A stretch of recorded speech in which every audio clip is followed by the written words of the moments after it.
जय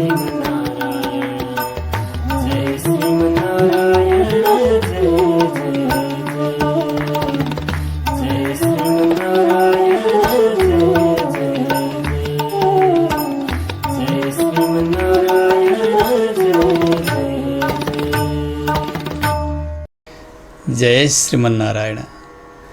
अखिल हेय प्रत्यनीक कल्याणैकतान स्वेतर समस्त वस्तु विलक्षण अनंत ज्ञानानंदैक स्वरूप परात्पर परब्रह्म परमेश्वर भगवान श्याम सुंदर द्वारा अधिष्ठित पावन श्री पुरुषोत्तम मास भगवान श्री श्याम सुंदर का चरण कमल में साष्टांग प्रणति गर्दै समस्त पूर्वाचार्यहरूका श्री चरण में साष्टांग प्रणति गर्दै स्वाचार्य चरण कमल में वंदना गर्दै सम्पूर्ण भक्त भागवतहरूलाई यथोचित वन्दन गर्दै भगवत कृपाद्वारा प्राप्त यस वाणीलाई भगवत चर्चामा लगाउन प्रयत्न गरिँदैछ। भगवान श्रीकृष्णको प्यारो महिना पुरुषोत्तम मास, जसमा निष्काम व्रतालुहरूका सबै प्रकारका सङ्कल्पहरू पूर्ति हुने, भगवान रूपी सङ्कल्प, भगवान रूपी फल प्राप्त गरिने यस्तो उत्तम व्रत एक महिनाको यसको महात्म्यको दिव्य आनन्द हामी लिइरहेका छौँ।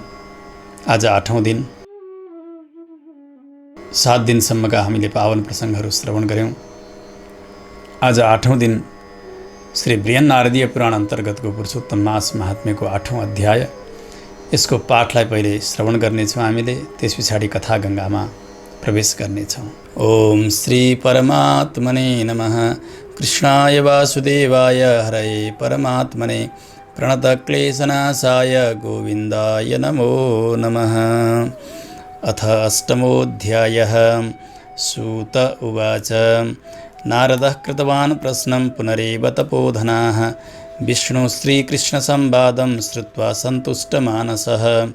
नारदः कृतवान् प्रश्नं पुनरेव तपोधनाः विष्णुश्रीकृष्णसंवादं श्रुत्वा सन्तुष्टमानसः। नारद उवाच वैकुण्ठं गतवती रुक्मिणीसे किं जातं तदनुवद प्रभो मे। वृत्तान्तं हरिसुतकृष्णयोश्च सर्वेषां हितकरमादिपुंसोः। इति सम्प्रश्नसंहृष्टो भगवान् बदरीपतिः उवाच पुनरेवामुं जगदानन्ददं बृहत्। श्रीनारायण उवाच अथ श्रीरुक्मिणीनाथो वैकुण्ठं गतवान् मुदा तत्र गत्वाधिमासं तं वासयामास नारद। तत्रत्यवसतिं प्राप्य मोदमानोऽभवत्तदा मासानामधिपो भूत्वा रमते विष्णुना सह। 12 मासेषु मलमासं वरं प्रभुः विधाय मनसा तुष्टो बभूव प्रकृतिप्रियः। अथार्जुनमुवाचेदं भगवान् भक्तवत्सलः युधिष्ठिरं च पाञ्चालिं निरीक्षन् कृपया मुने। श्रीकृष्ण उवाच जानेऽहं राजशार्दूल तपोवनमुपागतैः भवद्भिर्दुःखसंमग्नैर्नादृतः पुरुषोत्तमः। वृन्दावनकलानाथ वल्लभः पुरुषोत्तमः प्रमादात् गतवान् मासो भवतां काननौकसाम्। युष्माभिर्नैव विज्ञातो भयद्वेषसमन्वितैः गाङ्गेयद्रोणकर्णेभ्यो भयसन्त्रस्तमानसैः। कृष्णद्वैपायनादाप्तविद्याराधनतत्परे इन्द्रकीलं गतवती बीभत्सौ रणशालिनी। तद्वियोगपरिक्लिष्टैर्न ज्ञातः पुरुषोत्तमः युष्माभिः किं प्रकर्तव्यम् अदृष्टम् अवलम्ब्यताम्। अदृष्टं यादृशं पुंसां तादृशं भासते सदा। अवश्यमेव भोक्तव्यम् अदृष्टजनितं फलं। सुखं दुःखं भयं क्षेमम् अदृष्टात् प्राप्यते जनैः। तस्मात् अदृष्टनिष्ठैश्च भवद्भिः स्थीयतां सदा। अथा परं प्रवक्ष्यामि भवतां दुःखकारणं सेतिहासं महाराज श्रूयतां मन्मुखादहो। श्रीकृष्ण उवाच पाञ्चालीयं महाभागा पूर्वजन्मनि सुन्दरी मेधावी द्विजमुख्यस्य पुत्री जाता सुमध्यमा। कालेन गच्छता राजन् सञ्जाता 10 वार्षिकी रूपलावण्यललिता नयना पाङ्गशालिनी। चातुर्यगुणसम्पन्ना पितुरेकैव पुत्रिका वल्लभातीव तेनेयं चतुरा गुणसुन्दरी लालिता पुत्रवन्नित्यं न कदाचित् प्रलम्बिता साहित्यशास्त्रकुशला नीतावपि विशारदा तन्माता स्वर्गता पूर्वं पित्रा सा पोषिता मुदा पार्श्वस्थालिमुखं दृष्ट्वा पुत्रपौत्रसुखस्पृहा तर्कयन्ती तदा बाला मामेवं च कथं भवेत् गुणभाग्यनिधिर्भर्ता सुखदः सत्सुताः कथम् एवं मनोरथं चक्रे दैवेन ध्वंसितां पुरा किं कृत्वा किं विदित्वाहं कमुपास्ये सुरेश्वरं किं वा मुनिमुपातिष्ठे किं वा तीर्थमुपाश्रये मम भाग्यं कथं सुप्तं भर्ता कोऽपि न वाञ्छति पंडितोऽपि पिता मूढो मम भाग्यवशादहो विवाहकाले सम्प्राप्ते न दत्ता सदृशे वरे अध्यक्षाहं सखी मध्ये कुमारी दुःखपीडिता नाहं स्वामी सुखाभिज्ञा यथा चालिगण्यो मम भाग्यवती माता कथं स्वर्गं गता पुरा एवं चिन्ताकुला बाला मनोरथमहो दधौ निमग्ना मोहसलिले शोकमोहोर्मि पीडिता मेधावी ऋषिराजोऽसौ विचचार महीतले कन्यादाननिमित्तं च विचिन्वन् सदृशं वरं तादृशं वरमप्राप्य निरासः स्वमनोरथे सुता स्वकीयभाग्याभ्यां भग्नसङ्कल्पपञ्जरः अवापदैवयोगेन ज्वरं तीव्रं सुदारुणं स्फुटत् सर्वाङ्गसम्भिन्ना तापज्वाला समाकुलः श्वासोच्छ्वाससमायुक्तो महादारुणमूर्च्छया प्रस्खलन् निपतन् भूमौ मदिरामत्तवद्भृशम् आगच्छन्नेव भवनं सपपातधरातले यावत् सुता समायाता पितरं भयविह्वला तावन्मुमुर्षुः सञ्जातो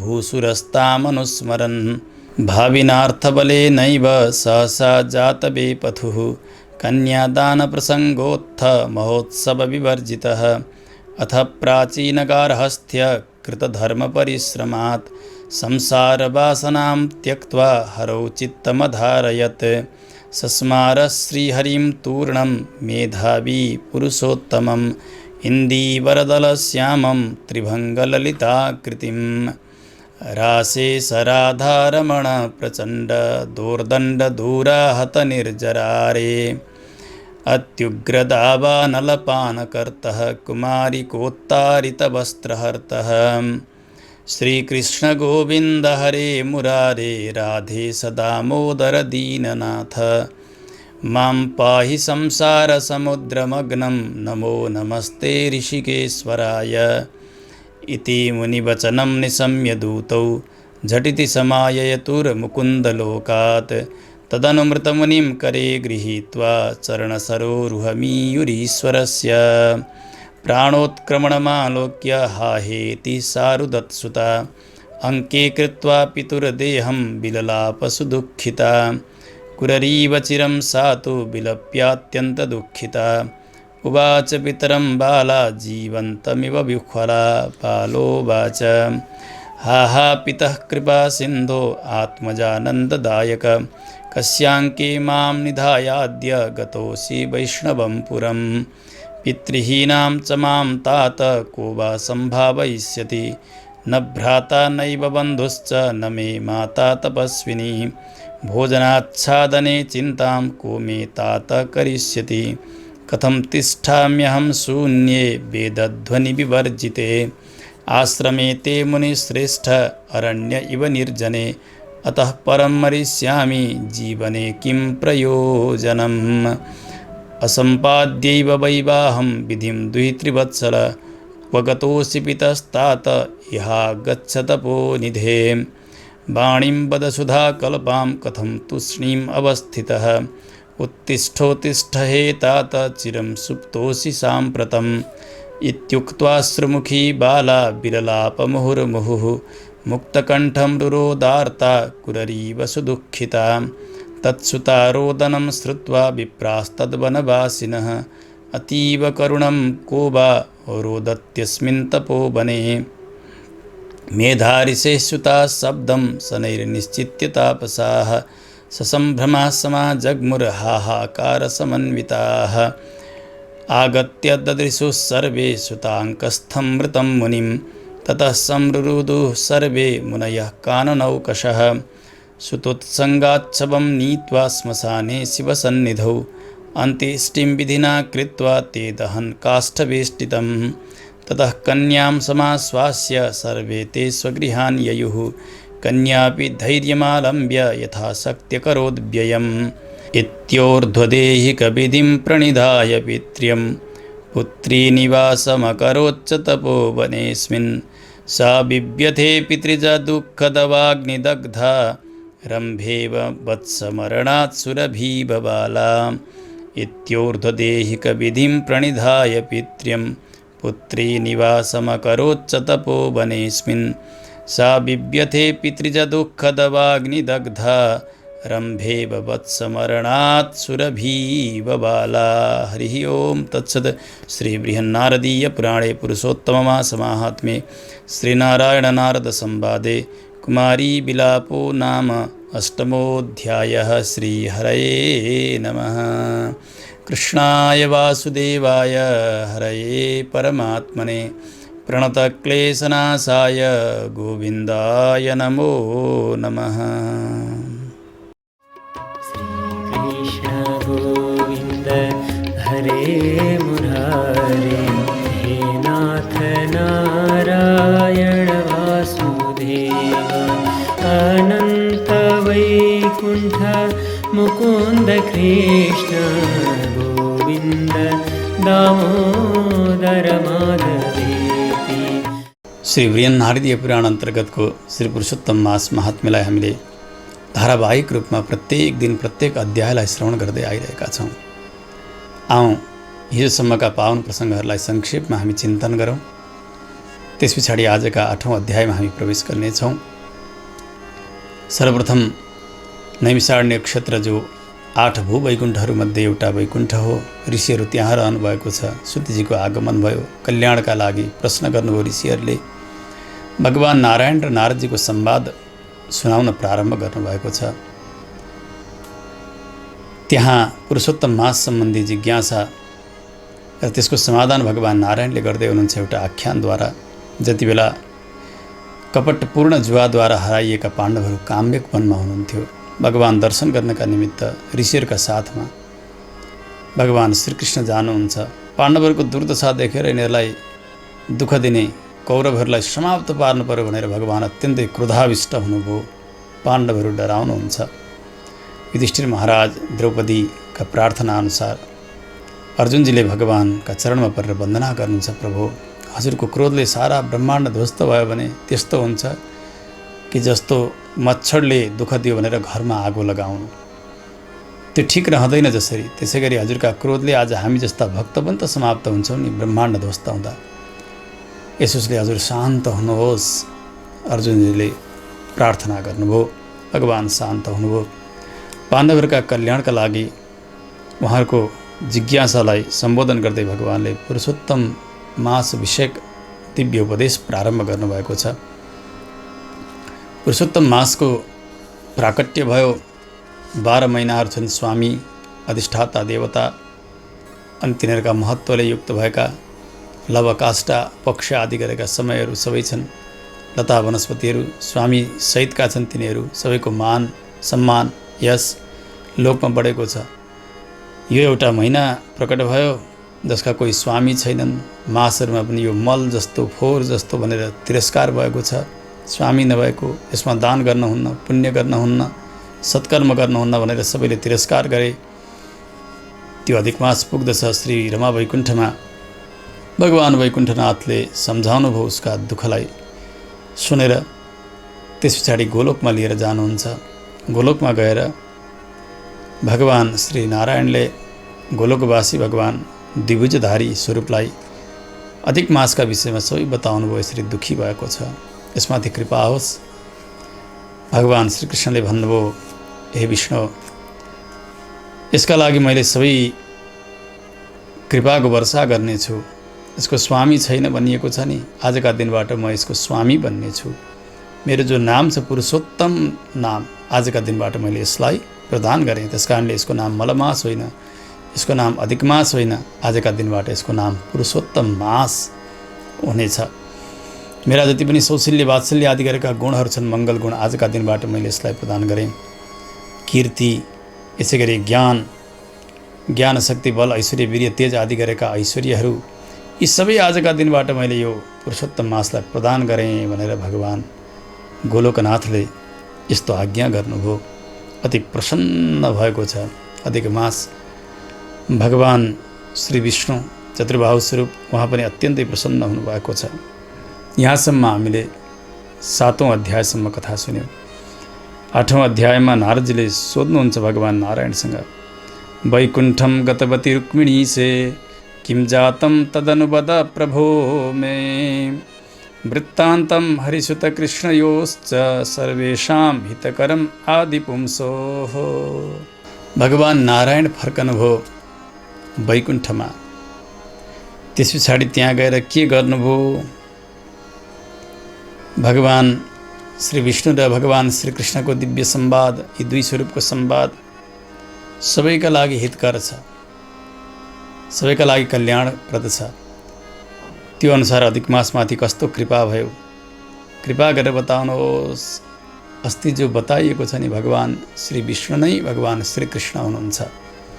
म श्री रमा वैकुण्ठमा चतुर्बाहु रूपले बसेको छु भनेर भगवान् श्री कृष्णले पाण्डवहरूलाई जसरी उपदेश गर्नुभयो र द्विभुज रूपले भगवान् श्री कृष्ण गोलोकमा रहनु भएको छ।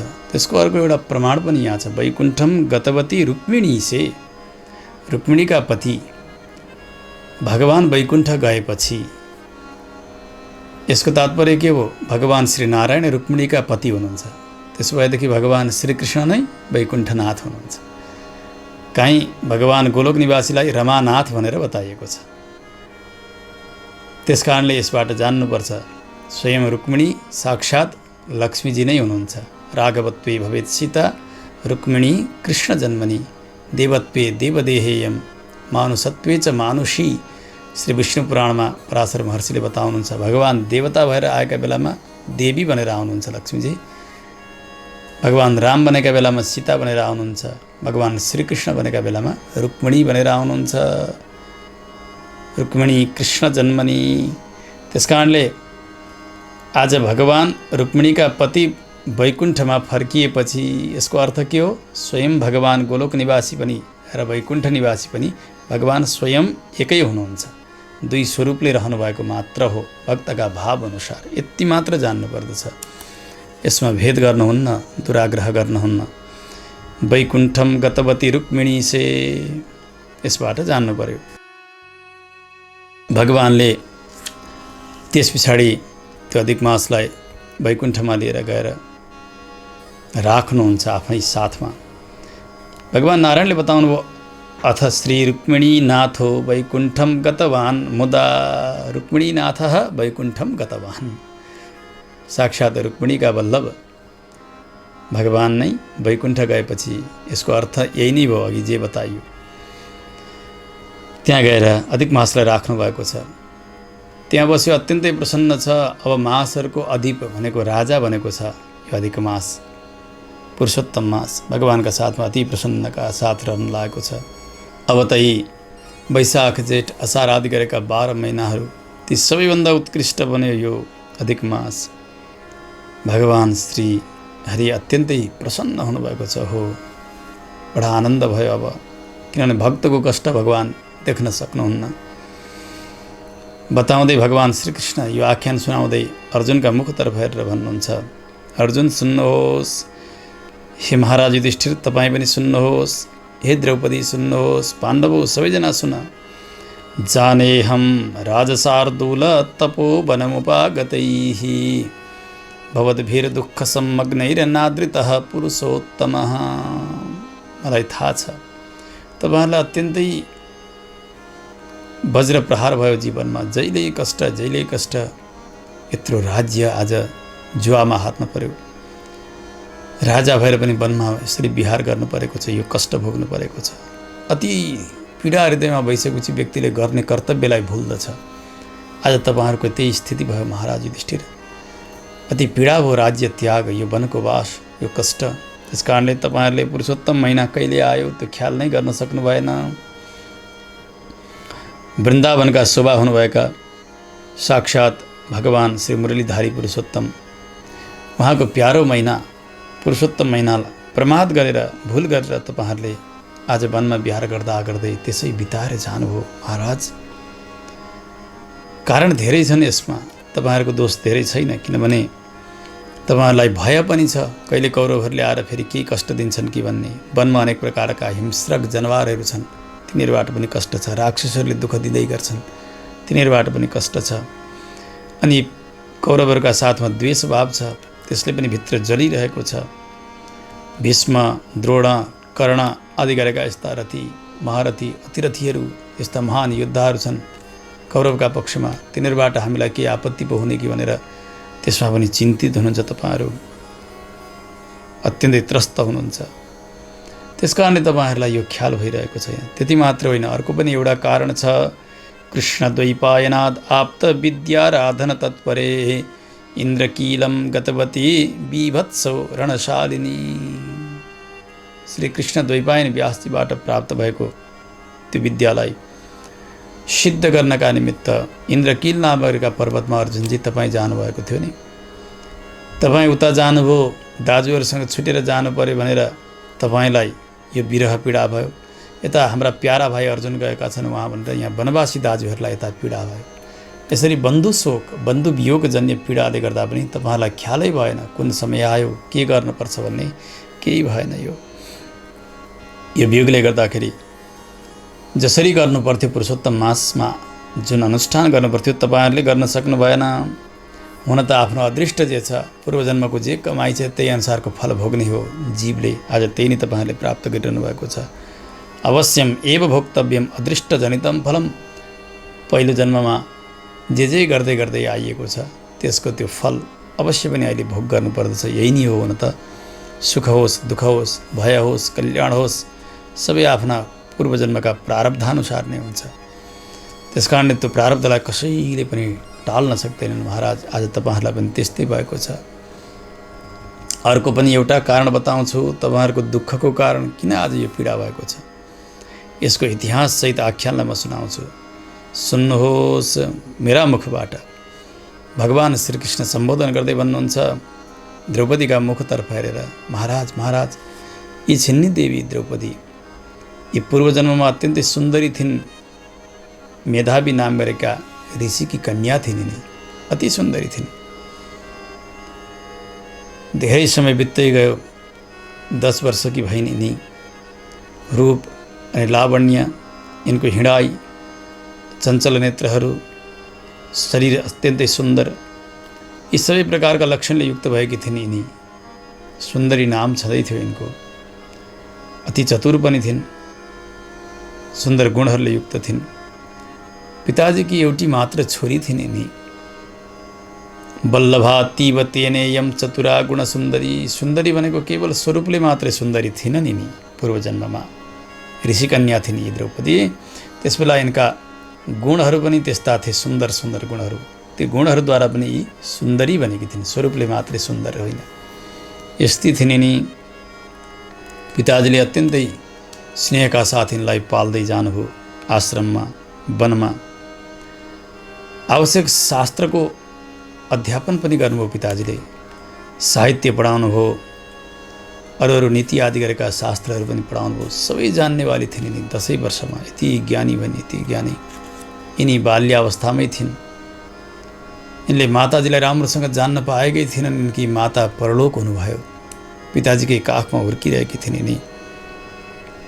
समय हुँदै आयो, यथोचित समयमा सबै सखीहरूको विवाह भइरहेको छ।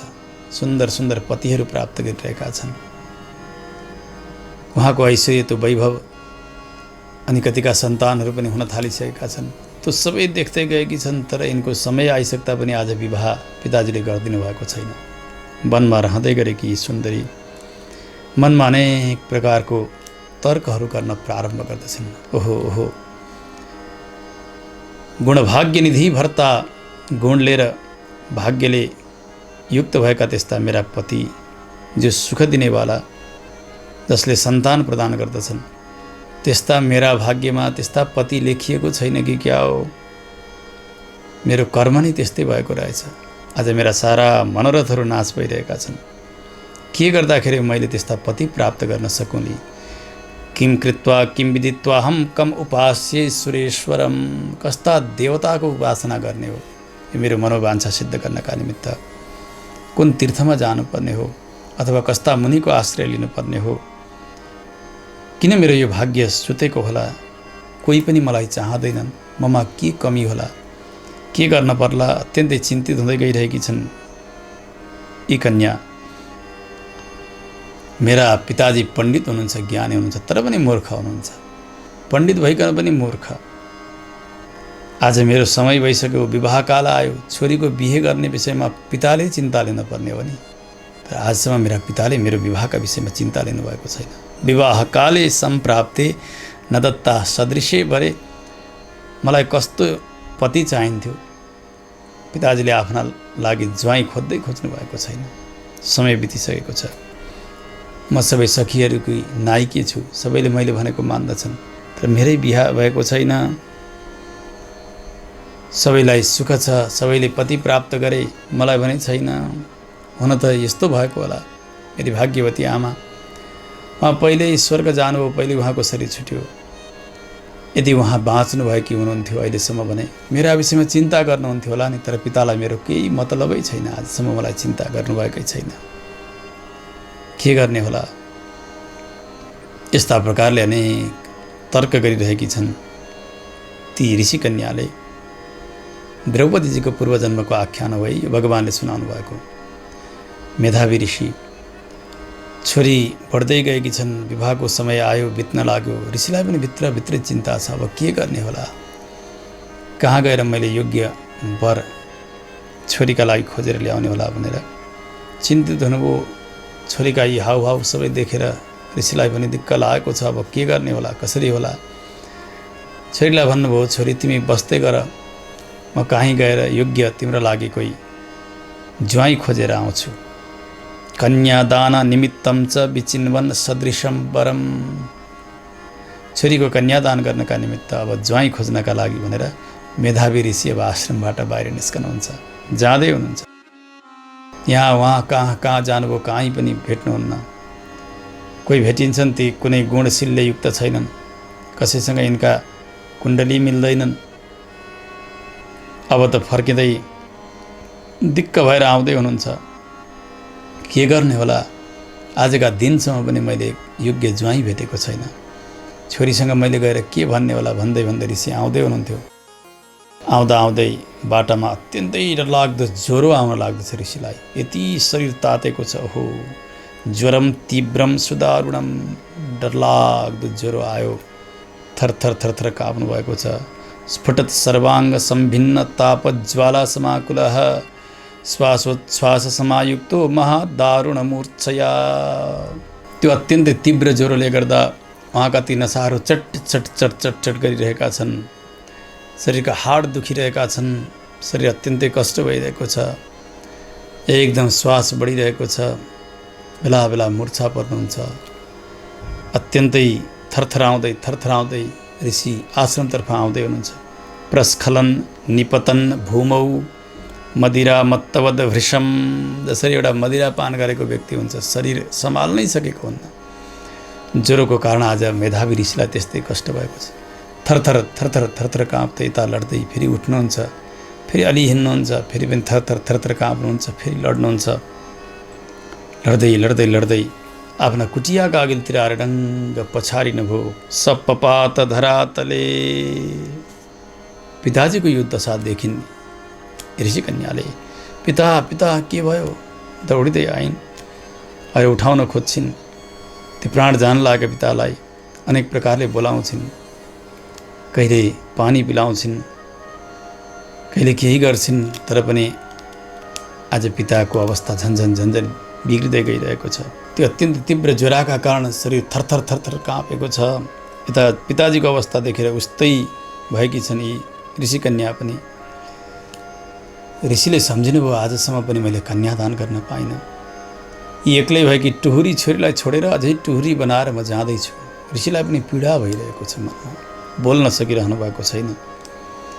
के गर्ने होला? अब यी छोरी अनि यिनको विवाह सम्बन्धी चिन्ता गर्दै गर्दै मेरो प्राण जाने हो भने त मेरो पनि दुर्दशा हुन्छ। अब जे भयो भयो, आफ्नो प्रारब्ध आफूले भोग्नु पर्ने हो। अब यो अन्तिम अवस्थामा मैले भगवानलाई सम्झनुपर्छ भनेर अति कष्ट थियो, तर पनि ऋषि मेधावीले चित्त भगवानमा लगाउनु भयो। संसार वासनाम त्यक्त्वा हरौ चित्तम धारयते।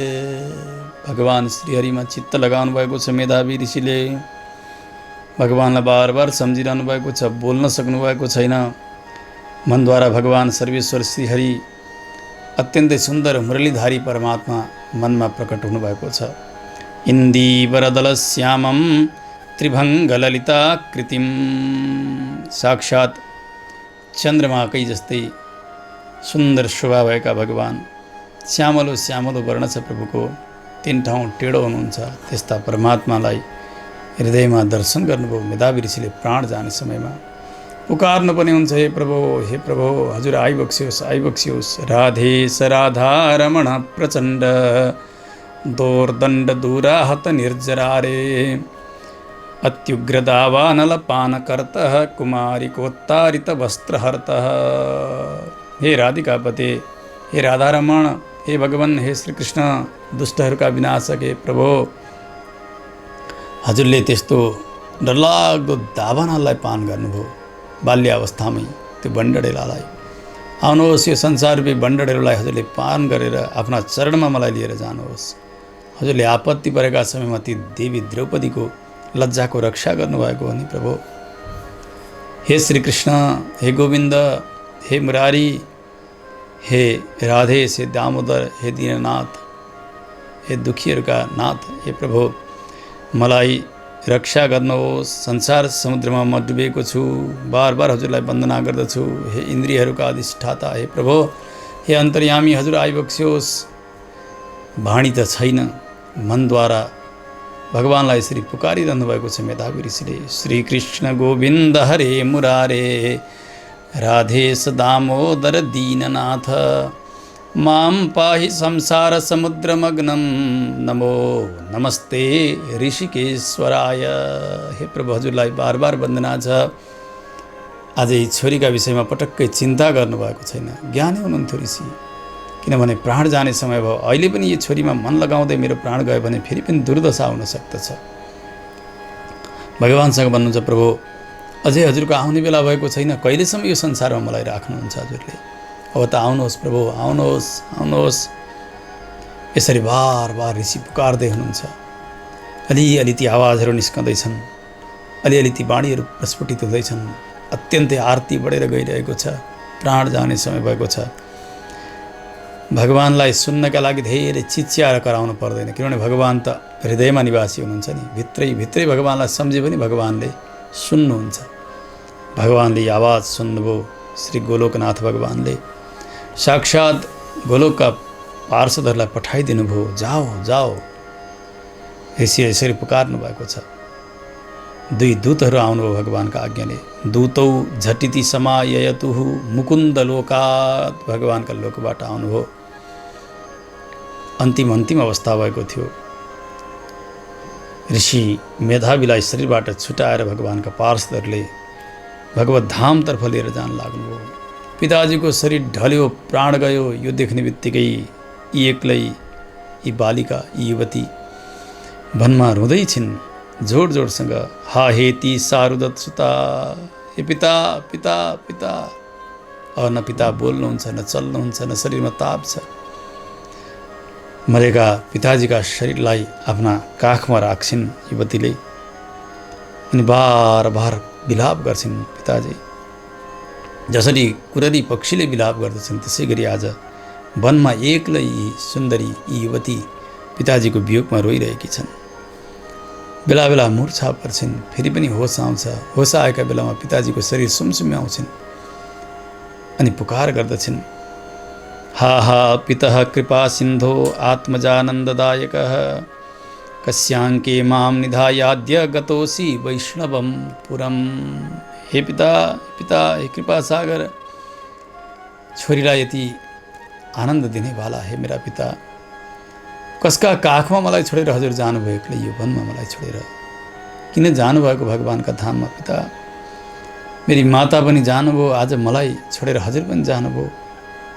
अब मेरो चिन्ता कसले गर्लान्? न भ्राता नैव बन्धुश्च, न मे माता तपस्विनी, न मेरा दाजु छन् न भाइ छन्। माताजी त सानैमा मलाई छोडेर जानुभएको।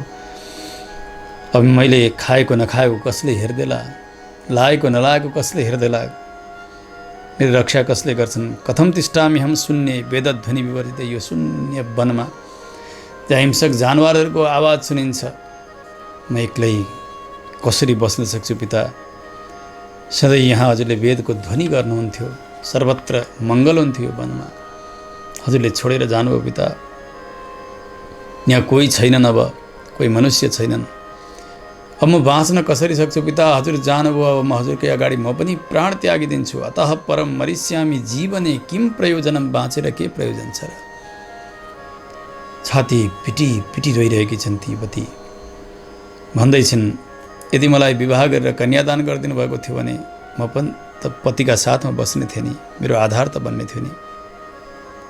हजुर किन जानुभएको? पिता आइदिनु न, आइदिनु, एकछिन त बोलिदिनु, उठिदिनु, केही न केही त बोलिदिनुहोस्, मेरो व्यवस्था गरिदिएर अनि हजुर जानुहोस्। पिता पिता पिता, ती युवती वनमा रोइछन् एक्लै, हृदय भन्छन् वाणीम वद सुधा कल्पाम कथाम तुष्णीम अवस्थित।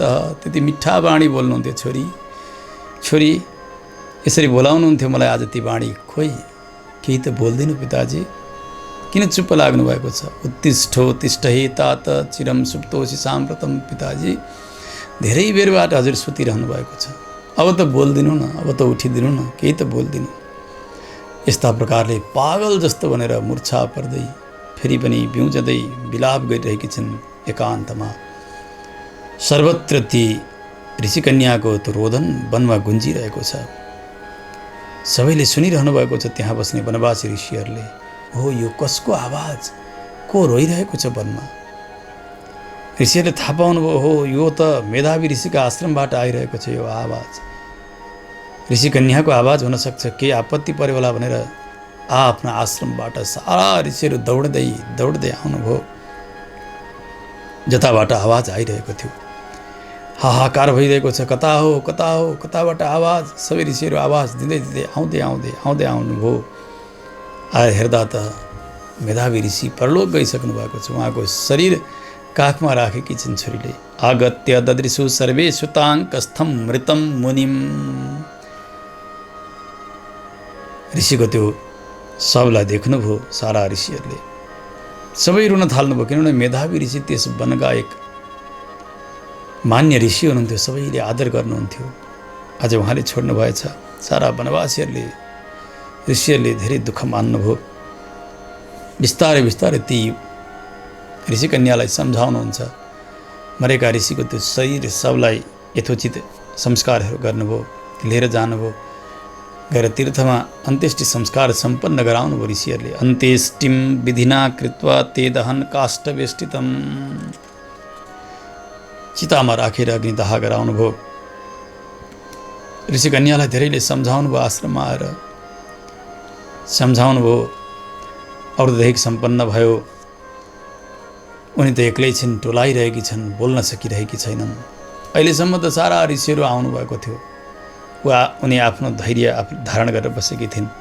तर जब ऋषिहरू जान लाग्नुभयो, अब झन्झन पीडा प्रारम्भ हुन लाग्यो। हेर्नु, कहीँ प्राण जान्छ कसैको, कोही पिता, कोही माता, कोही पुत्र अथवा कोही कसैको वियोग हुन्छ, त्यहाँनिर धेरैले उपस्थित हुनुपर्छ, सशरीर भनिन्छ नि।